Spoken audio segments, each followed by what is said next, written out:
내로남불 시어머니에게 속 시원하게 한 방 되갚아줄 수 있었습니다. 저는 올해로 31살이고 남편은 저보다 2살이 많아요. 결혼한 지도 어느새 벌써 3년이라는 시간이 지났네요. 남편은 친구의 소개로 처음 알게 되었습니다.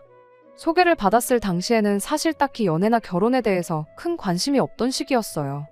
소개 자리도 사실 친구가 주변인 중에 연애 안 하는 사람이 저밖에 없다며 딱 한 번만 나가달라고 부탁을 하는 바람에 등 떠밀려 나가게 되었던 거고요.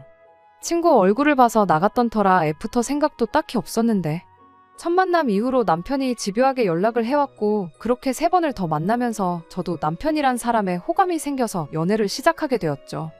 연애 시작하고 얼마 지나지 않았는데 문득 내가 결혼을 하게 된다면 이 사람이랑 하겠구나 하는 확신이 들었던 적이 있었어요. 그렇게 연애 초반에 결혼 이야기를 제가 먼저 꺼내게 되었고요. 연애하자고 매달렸던 건 남편인데 결혼 이야기는 제가 먼저 시작한 거죠. 그리고 연애 시작한 지 8개월이 지났을 때 저희는 양가 어른들과 지인들의 축복 속에 결혼식을 올리고 있었네요. 저랑 남편 나이를 생각해보면 결혼도 꽤나 일찍 한 편이고 연애 기간도 짧은 기간에 속합니다. 결혼은 반반 결혼을 했어요. 남편이 그동안 회사 다니며 모아놓았던 돈 6천만 원을 가져왔고 저는 제가 모은 돈 3,500에 모자란 만큼은 친정부모님께 도움을 받아 정확하게 반씩 부담했습니다. 결혼 비용이나 신혼집 같은 걸 생각하면 사실 한참 모자라는 돈이었어요. 대출을 꽤나 많이 받아야 했지요. 이자 부담에 여러 가지 이유로 결혼 후에도 계속 맞벌이는 유지할 계획이었습니다. 저는 평범한 중소기업에 다니고 있었고 남편의 경우는 그래도 관련 업종에서 이름이 어느 정도 알려진 회사를 다니고 있었죠. 회사 규모도 적당히 크고 다 좋았지만 월급이 넉넉한 편은 아니었습니다. 제 월급이 200 조금 넘는 상황이었고 남편도 300만 원 정도의 월급을 받으며 일하고 있었어요. 둘이 합쳐도 대출이자 생각하면 벌이가 넉넉한 편은 아니었지요. 결혼 허락 받으러 갔을 때 시어머니가 제 월급에 대해서 물어봤던 적이 있어요. 사실 요즘 아르바이트를 최저시급으로 일해도 200만 원 언저리까지 번다고들 하잖아요? 반대로 생각해보면 당시 제가 회사 생활 3년 차였는데 고작 최저시급보다 조금 더 벌고 있는 상황이었던지라 제 월급에 대해서 스스로에게 조금 부끄러워했던 경향이 있었어요. 그래도 결혼 허락 받으러 간 자리에서 시어머니가 물어본 질문이었는데 그걸 숨기기도 그렇고 부풀려서 말할 수도 없는 노릇이었죠. 결국 주저하다가 사실대로 대답을 했죠. 제 예상과는 다르게 시어머니는 여자가 그 정도 벌면 됐지 하면서 대수롭지 않게 받아넘기셨어요. 그때는 시어머니가 제 체면을 생각해서 그렇게 대답하신 줄 알았고 그 배려에 감사한 마음까지 가졌었어요. 나중에서야 알고 보니 사실은 제 체면 때문이 아니라 아들 체면을 위해 그런 대답을 하셨던 거였고요. 남편도 회사 이름값 대비 같은 직종에 종사하는 사람들과 비교해보면 넉넉한 월급이 아니었으니까요. 혹시나 제가 남편보다 월급이 더 높으면 아들 기가 죽지 않겠나 뭐. 그렇게 생각하셨던 것 같고 그래서 제 월급을 듣자마자 그 정도 벌면 충분하다고 하셨던 것 같습니다. 비록 둘이 합쳐 500만 원 조금 넘는 월급이었지만 그래도 맞벌이 유지하면서 생활비 내고 이자 갚고 하면서 어느 정도 저축도 할 수 있는 상황이었어요. 그래서 원래 계획대로였다면 작년부터 자녀 계획을 시작해서 올해는 좋은 소식도 기다려볼 법했는데 안 그래도 안 좋은 주머니 사정이었는데 생각지도 못한 악재가 겹치는 바람에 어쩔 수 없이 자녀 계획을 뒤로 미루는 결정을 내리게 되었습니다. 제가 회사를 잠깐 쉬어야 하는 상황이 생기게 되면서 결국엔 실직을 하게 되었거든요. 오늘 제 이야기를 하려면 이때의 이야기를 안 할 수가 없어요. 실직하기 전까지는 오히려 이제 집안에 좋은 일들만 가득하겠구나 싶었던 나날들의 연속이었어요. 박봉으로 일하던 직장이었지만 또 회사에 오래 붙어 있으니 저도 어느덧 경력자 대우를 받기 시작했고 그간 수고했던 노고를 알아주기라도 한 건지 미약하긴 하지만 월급도 조금 올랐었어요. 더 좋은 소식은 남편이 다른 회사에서 더 좋은 조건으로 스카웃이 되었다는 거였어요. 관리자급 대우로 이직을 하게 되었던 터라 새로운 회사에서 남편에게 이직하기 전 한 가지 제시한 조건이 있었는데 업무와 관련된 자격증을 취득해오라는 것이었습니다. 하지만 남편이 다니던 회사에서 이직 사실을 알게 되면서 남편한테 이유도 없이 야근을 시키거나 하는 식으로 못살게 굴기 시작했어요. 공부할 시간이 모자라다 보니 결국 남편은 퇴사를 결정했고요. 회사 다니면서 반년 정도 공부해 자격증을 취득하는 쪽으로 계획을 세웠었는데 퇴사를 하면서 그 기간을 3개월로 줄이겠다고 내린 결정이었습니다. 안 그래도 모자란 형편에 3달가량 남편이 월급을 가져오지 못하는 게 저희 가계부에 꽤나 큰 타격이긴 했지만 당장 이직을 하는 게 최우선적인 목표였다 보니 어쩔 수 없는 상황이었어요. 그러던 와중에 친정부모님께서 사고를 당하셨어요. 여름휴가 다녀오고 올라오는 길에 고속도로에서 교통사고가 크게 났었습니다. 다행히 목숨에는 지장이 없었지만 두 분 다 크게 다치셨어요. 한 달 가까이 병원에 입원해 계셔야 했고 퇴원 후에도 한동안은 쭉 병원에 통원 치료를 다녀야 했습니다. 두 분 다 팔다리 쓰기가 힘든 상황이었기에 곁에서 간병을 해줄 사람이 필요했습니다. 고맙게도 남편이 자기가 두 분 간병을 하겠다고 자처해줬어요. 어차피 시험 공부 때문에 책상 하나만 있으면 되는 거 아니겠냐고 하면서요. 통원 치료를 위해 병원 모셔다 드리는 게 매일같이 가는 것도 아니니 친정집에 머물면서 두 분 필요할 때 수발 들어주고 나머지 시간에 공부를 하겠다는 계획이었습니다. 시험까지도 시간이 어느 정도 남아있었고 만에 하나 회사에 다시 출근하게 된 이후에도 장인 장모님 간병해줄 사람이 필요하면 그때 가서 간병해줄 사람을 구하면 되는 거 아니겠냐고요. 그런데 이 사실을 알게 된 시어머니가 그게 가당키나 한 일이냐며 반대를 하고 나섰습니다. 이러다 남편이 자격증 시험에라도 미끄러져서 이직도 못하게 되는 거 아니냐고 하면서요. 솔직히 저도 그 부분은 아예 생각을 안 해본 게 아닙니다. 똑같이 걱정도 됐고요. 하지만 남편이 그렇게 하면서 시험 준비해도 어려울 것 없고 그거 잠깐 도와드린다고 못 붙을 시험이었으면 시작도 안 했다며 걱정 마시라고 못을 박더라고요. 하지만 남편의 해명에도 시어머니는 이 상황을 끝까지 탐탁치 않아 하셨어요. 급기야는 저한테 따로 전화까지 하셔서는 내 눈에 흙이 들어가도 내 아들이 너네 부모 간병하는 꼴은 못 본다는 말까지 하더군요. 영 끊고 살 자신 있으면 어디 한번 니네 집에 내 아들 한번 보내보라는 소리도 서슴지 않으셨고요. 강경한 시어머니 태도에 저는 남편에게 이 사실을 전했고 남편이 다시 시어머니와 이야기해보겠다고 했습니다. 하지만 오히려 역효과가 났어요. 시어머니는 저에게 이젠 하다못해 고자질까지 하냐면서 내 아들한테 할 소리였으면 너한테 전화를 했겠냐며 더 노발대발하셨어요. 결국 저도 남편도 시어머니의 고집을 꺾을 수 없었습니다. 남편은 저에게 걱정 말라고 자기가 했던 약속은 지키는 사람이라며 알아서 해결하겠다는 말을 해왔어요. 친정부모님 퇴원날 맞춰서 남편이 짐 챙겨서 친정으로 향했고요. 모든 게 다 잘 해결되었으니 걱정 붙들어 매라고 하면서 말이에요. 저는 그 말을 철석같이 믿었는데 사실은 전혀 해결된 게 아니었습니다.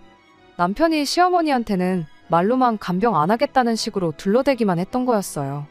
그때그때 시어머니한테 가끔 걸려오는 전화만 넘기면 되겠다고 생각했었나 본데 문제는 저희 시어머니가 그렇게 호락호락한 사람이 아니었다는 거예요. 남편이 자기 어머니를 과소평가했던 거였죠. 남편 전화를 받고 시어머니가 바로 그 다음날 저희 집에 아예 짐을 싸들고 찾아오셨거든요. 퇴근하고 집에 도착한 제가 현관문 앞에서 무표정으로 저를 노려보고 있는 시어머니를 마주했을 때 정말 너무 놀라서 심장이 철렁하고 내려앉는 느낌이었습니다. 남편은 친정에 있는 동안 공부한다는 핑계로 시어머니 전화를 계속 무시하고 있었던 상황이었던 터라 시어머니가 설마 집에까지 찾아오셨을 거라고는 상상도 못했었고요. 시어머니는 당장에라도 제 머리채를 잡을 기세로 다가오더니 저보고 빨랑 앞장서라고 니네 친정에 내 아들이 가 있는지 아닌지 두 눈으로 똑똑히 확인을 해야겠다 하시는데 시어머니가 제 곁에 바싹 붙어있던 터라 남편한테 그 어떤 신호도 줄 수 없었고 결국 그렇게 시어머니 모시고 친정집에 도착하게 되었습니다. 이유는 안 봐도 뻔하겠죠. 아주 친정집이 난장판이 되었어요. 시어머니는 아직 뼈도 제대로 안 붙어 거동도 불편한 저희 친정부모님께 할 말 못할 말 가리지 않고 따따따 쏘아붙이기 시작했습니다. 사돈은 모아놓은 돈이 얼마나 없길래 그 구하기 쉬운 간병인 하나도 못 구해서 남의 아들을 부려먹느냐. 자식이 없는 것도 아니면서 부려먹을 거면 이 집 자식을 부려먹어야지 왜 귀한 남의 집 자식한테 간병을 받느냐 하면서 저희 친정부모님한테 화를 내더군요. 친정부모님은 이런 비하인드 스토리를 모르셨으니 난데없는 시어머니의 등장에 엄청 당황을 하셔서 제대로 대답도 못했어요. 남편이 어찌어찌 시어머니를 집 밖까지 끌고 나가서 그만 좀 하시라고 이를 키운 건 난데 왜 장인 장모님께 그러냐며 한 소리 했지만 시어머니는 현관문 너머 저랑 저희 친정부모님 들으라는 듯이 언성을 더 높이면서 아주 난리법석을 떨어댔습니다. 아무튼 그날은 어찌어찌 넘어가긴 했는데 문제는 그 이후였어요. 친정에서는 이런 어이없는 경우에도 불구하고 시어머니한테 먼저 사과부터 하셨습니다. 자초지종을 몰랐으니 사위의 호의가 고마울 따름이었고 애초 계획한 대로 간병인을 구할 테니 노여움 푸시라고요. 그런데 시어머니가 간병인도 쓰지 말라며 고집을 부리기 시작했습니다. 이러다 또 당신 모르게 당신 아들이 간병을 하게 될 줄 어떻게 아냐며 짐 싸들고 온 김에 당신이 저희 집에 머물며 직접 아들 공부하는 동안 뒷바라지를 해주겠다고 하시더니 제가 꼴도 보기 싫다면서 그동안 저는 친정에 머물면서 부모 간병이나 하라고 했거든요. 아들이 공부하는 동안 마음 약해지게 집에 얼굴 비칠 생각하지 말라고 하면서 말이죠. 시어머니는 집에 내려갈 마음이 없어 보였고 솔직히 저도 시어머니한테 많이 실망했고 화나는 게 있어서 그렇게 하겠다 했어요. 시어머니랑 남편이 집에 돌아가는 길에 남편이 저에게 눈빛으로 미안하다 사과를 하기는 했지만 그거 가지고는 풀릴 감정은 절대 아니었습니다. 친정부모님이 저한테 너까지 일을 안 하면 집에 수입이 없지 않느냐며 간병인 쓸 테니까 그럼 그동안 친정에서 지내면서 출퇴근을 하라고 하셨지만 제가 괜찮다고 직접 간병하겠다고 했습니다.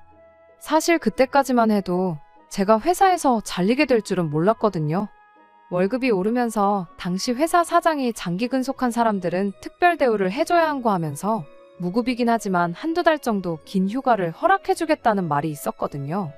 원래는 이걸 나중에 아이가 생겨서 아이 태어났을 때 쓰겠다고 아껴두려고 했지만 상황이 그렇다 보니 어쩔 수 없이 미리 써버렸습니다. 그렇게 친정부모님 간병은 제가 하게 되었는데 세상에 한 달도 지나지 않아서 회사에서 청천벽력 같은 연락을 받게 되었습니다.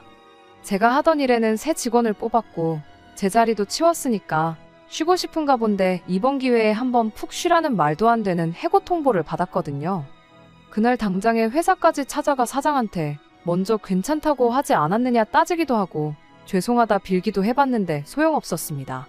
장기 휴가를 쓰란다고 진짜 쓰는 사람이 어디 있냐며 회사에 대한 열정이 부족한 사람을 직원으로 둘 생각 없다고 뻔뻔하게 나오는데 거기서 제가 무슨 말을 더 해봐야 쇠귀의 경읽기였습니다. 그렇게 저는 실직자 신세가 되었습니다. 친정부모님은 당신들이 괜히 사고에 휘말리는 바람에 제가 이렇게 됐다며 당신 탓을 하셨어요. 남편도 자기가 일 처리를 똑바로 못해서 일이 커졌다며 자책을 했고요. 친정부모님이 간병인 썼어도 똑같은 돈 나갔을 거라며 저한테 600만 원을 건네주시긴 했지만 따지고 보면 시어머니 탓이 제일 컸는데 막상 시어머니는 제 실직을 두고 그깟 돈 얼마 벌지도 못하는 걸 회사라고 다녔냐며 이참에 전업주부 하면서 내 아들 내조나 잘해주라고 나오더군요. 하고 싶은 말이 잔뜩 있었지만 다 참았습니다. 그나마 다행이었던 건 어느덧 친정부모님도 제 도움이 필요 없어지셨고 남편도 다시 출근을 하게 되었다는 사실이었어요.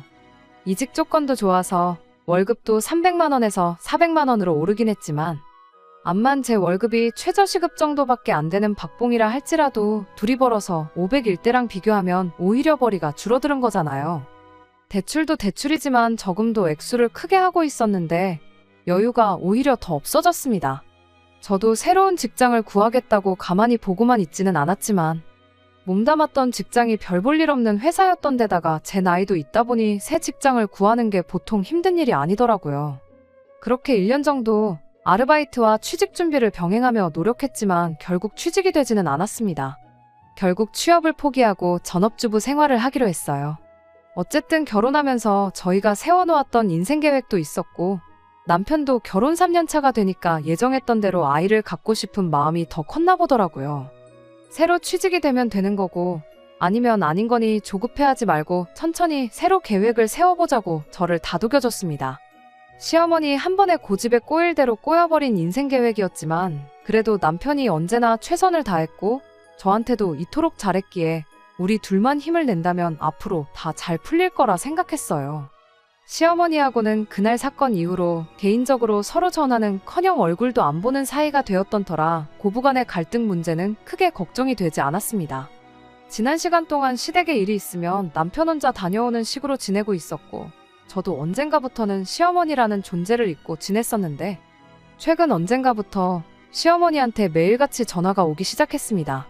1년이 넘는 시간 동안 연락 한 통 없이 지냈고 남편한테도 저를 괘씸한 며느리라 칭하며 평생 둘이서 서로 얼굴은 볼 일 없을 거라 호언장담하셨던 분이 이렇게 매일같이 연락을 해오니 솔직히 다른 속내가 있는 건 아닌가 하는 의심도 들었어요. 걸려오는 전화를 계속 무시만 하고 있다가 혹시나 싶어 남편한테 뭐 알고 있는 거 있느냐고 물어봤는데 남편도 전혀 감도 안 잡힌다며 모르겠다고 하더라고요. 조만간 시댁 찾아가 무슨 일인가 물어보겠다고 하길래 그러라고 했죠. 그러다 얼마 뒤에 남편이 생각지도 못한 소식을 가지고 왔습니다. 시어머니가 그동안 저한테 너무 미안했고 그때 일을 사과하고 싶다고 저한테 계속해서 연락을 했던 거라 하는 거예요. 놀랍기도 했지만 솔직히 그때까지도 별 믿음이 가지는 않았습니다. 제가 연락을 피하긴 했지만 전화만 안 받았을 뿐, 문자를 보낸다던가 직접 찾아온다던가 하는 식으로 다른 연락을 취하는 길도 있었을 테고, 아니면 제가 몇 주 동안 걸려오는 연락을 다 무시하고 있을 때 아들인 남편한테 저랑 중간다리를 놔달라던가 하는 식으로 말을 꺼냈으면 일이 더 빨랐을 텐데 말이에요. 사실 시어머니랑 풀고 싶은 마음은 없었지만 또 남편이 이렇게 기쁘게 소식을 전해오는데 그걸 무시할 수는 없겠더라고요. 아무래도 어머니와 아내 사이에 껴있었으니 남편 속이 속이 아니었겠죠. 자식 입장에서 며느리인 제가 먼저 숙이고 들어갔으면 하는 바람도 있었을 텐데 저한테 그런 식의 강요는커녕 그 어떤 뉘앙스조차 보이지 않았던 사람이에요. 그런 남편이 뛸 듯이 기뻐하며 이제 시어머니랑 풀 수 있을 것 같다고 좋아하는데 그걸 보고 싫다고 거절할 수 없겠더라고요. 그래서 얼마 뒤 날을 잡아서 남편하고 시댁에 찾아갔습니다. 예전처럼 제가 시어머니를 좋은 분이라 생각하고 기대에 부응하기 위해 노력하는 그런 고부관계는 물 건너갔지만 형식적으로나마 남들 하는 만큼은 하고 살겠구나 하고 찾아간 건데, 그런 저와 남편의 기대는 시댁에 도착한 지 단 30분도 지나지 않아서 산산조각이 나버리고 말았습니다. 처음에는 마음에도 없어 보이는 제 안부랑 친정부모님 안부를 묻기 시작했어요. 원래도 살가운 관계가 아니었다 보니 그나마 그 이야기가 끝나니 5분도 안 돼서 대화할 거리가 떨어지고 말았죠. 어색한 표정만 주고받으며 침묵을 유지하고 있었는데 시어머니도 이게 뭐라고 더 길게 끌게 뭐 있나 싶었는지 곧바로 본론을 꺼내더군요. 시어머니가 원래도 계속 무릎 쪽이 안 좋았는데 얼마 전에 실족을 하면서 크게 넘어지는 바람에 안 좋았던 무릎이 더 안 좋아졌나 보더라고요. 이참에 회복하면서 인공관절 수술을 받아야겠다는 계획을 세웠나 본데 수술을 받으면 한 3주에서 한 달 정도는 입원이 필수라고 합니다. 거기에 병원에서 수발 들어줄 간병인이 필요한 상황이었고 퇴원하고 나서도 한동안은 보조기구가 없으면 거동도 불편한 상황이라 그때도 곁에서 당신을 도와줄 사람이 필요했던 거예요. 저랑 풀고 싶어서 저를 찾은 게 아니고 그걸 저한테 시킬 계획으로 저를 찾았던 거죠. 말로는 화해하자고 이참에 매일같이 붙어 지내다 보면 자연스럽게 관계가 회복되지 않겠냐고 하면서 대놓고 병수발을 강요하더라고요. 하지만 제가 좋은 대답을 할 리가 만무했죠. 저도 한때는 무조건 시어머니 탓만 하지 말자고 생각했던 적도 있었습니다. 100번 양보해서 시어머니 말도 일리가 있다. 남편이 자처해서 친정부모님을 간병하겠다 나섰지만 결국 따지고 보면 시어머니 말대로 제가 남편한테 대리효도를 시킨 거였다. 무조건 시어머니만 탓할 게 아니다, 이렇게 말이죠. 하지만 친정집까지 쳐들어가서 저희 부모님한테 돈이 있네 없네, 경우가 있네 없네 따지며 큰소리 친 것부터 제 실직에 늦춰진 자녀 계획까지, 그런 거 생각해보면 도무지 좋은 대답이 나오지 않았어요. 어떻게 좋게 돌려서 거절해볼까 했는데 단호하게 말하는 것만큼 깔끔한 게 없는 것 같다 싶어서 간병은 못 해드린다고 딱 잘라서 대답했어요. 조금만 생각해봐도 제가 시어머니 간병 요청을 거절할 건덕지밖에 없는데 시어머니는 제가 거절하고 나오는 걸 전혀 예상도 못했나 봐요. 화해하고 싶다고 했으면서 제가 거절하자마자 저한테 화를 내기 시작했거든요. 그것만 봐도 애초에 화해는 그냥 간병 이야기 꺼내야 되니까 했던 소리였다는 걸 알 수 있었어요. 보나마나 간병인 한 달에 한 250 정도는 줘야 한다니까 그 돈이 아까워서 저한테 시킬 계획이었던 거겠죠. 아니나 다를까 곧바로 돈 이야기부터 꺼내더군요. 어차피 너 내 아들이 뼈 빠지게 벌어온 돈 축내면서 집에서 놀고 먹고 있지 않냐고 하면서 요 근래 일도 안 하고 내 아들 밑에 빌부터 산 밥값 내는 셈 치는 거라 생각하라면서 묻지도 따지지도 말고 당신 간병을 하라고 하는데, 옆에서 이 상황을 지켜보던 남편이 꽉 쥐고 있던 두 주먹을 바들바들 떨면서 시어머니한테 크게 한 소리를 하기 시작했습니다. 지금 내가 외벌이를 하고 있는 게 누구 탓인데 그런 소리를 하시냐면서요. 그리고 제 속에는 쌓여만 있던 말이었는데 남편이 시어머니가 친정집 쳐들어와서 저희 부모님한테 했던 말을 그대로 읊어주기 시작했어요. 어머니는 모아놓은 돈이 얼마나 없길래 남의 집 자식한테 간병을 시키느냐고, 부탁할 거면 어머니 말대로 이 집 자식인 나한테 하는 게 맞는 거 아니냐고 하면서요. 시어머니가 대번에 너는 돈 벌어오잖니 하면서 말을 꺼내는데 말 끝나기가 무섭게 남편이 그때도 집사람이 혼자 돈 벌어오던 상황이었던 거 알고 계셨지 않느냐고 하더니 더 듣기 싫다고 간병인 쓰시고 돈 없어서 그러는 거면 알아서 하시라고. 내 배우자를 가족 대우는커녕 식모만도 못한 취급을 하시는데 어머니가 나한테 부탁해도 간병해드릴 생각 없다고 딱 말을 자르대요. 저보고 그만 가자고 저를 데리고 일어나면서 진심으로 사과하실 생각 없으면 앞으로 나한테도 연락하지 마시라 하고는 현관문 밖을 나섰습니다. 처음엔 남편이 나 때문에 어머님과 대판 싸우게 됐구나 싶어 당황스러웠는데 제가 속에만 담아두고 미처 꺼낼 엄두도 못했던 말들을 다 쏟아내주니 마음 하나만큼은 정말 후련했네요. 시어머니는 집 밖으로 나가는 저희를 두고 자식 새끼 키워봐야 아무 소용이 없다고 며느리 하나 잘못 들였다가 아주 집안꼴이 말도 못하겠다며 엄청나게 욕을 퍼부으셨습니다. 하지만 크게 신경 쓰이지는 않았어요. 남편이 이렇게 든든하게 버텨주는데 뭐가 무서울 게 있나 싶었으니 말이지요. 시어머니는 결국 간병인을 구하셨다고 하더라고요. 하지만 아직 남편도 저도 시댁에 먼저 연락하고 있지는 않습니다. 얼마 되지도 않았지만 매달 외식이나 하시라고 보내던 용돈도 끊어버렸어요. 남편한테는 고맙기도 하고 동시에 미안하기도 하고 여러 가지 마음이 교차하네요. 다른 사람도 아니고 어머니와 그렇게 되었으니 그 속은 제가 생각하는 것보다 훨씬 더 문드러져 있지 않을까 싶어요. 며느리인 제가 어른인 시어머니에게 먼저 사과를 받아내겠다는 생각은 추호도 없지만 그래도 아마 제가 먼저 시어머니에게 화해의 손길을 내미는 일은 앞으로도 없을 것 같습니다. 며느리 입장에서 시어머니와 연 끊고 지내는 게 훨씬 더 편해서 그런 건 아니에요. 시어머니가 저렇게 된 게 자업자득이라 생각하는 건 더더욱 아니고요.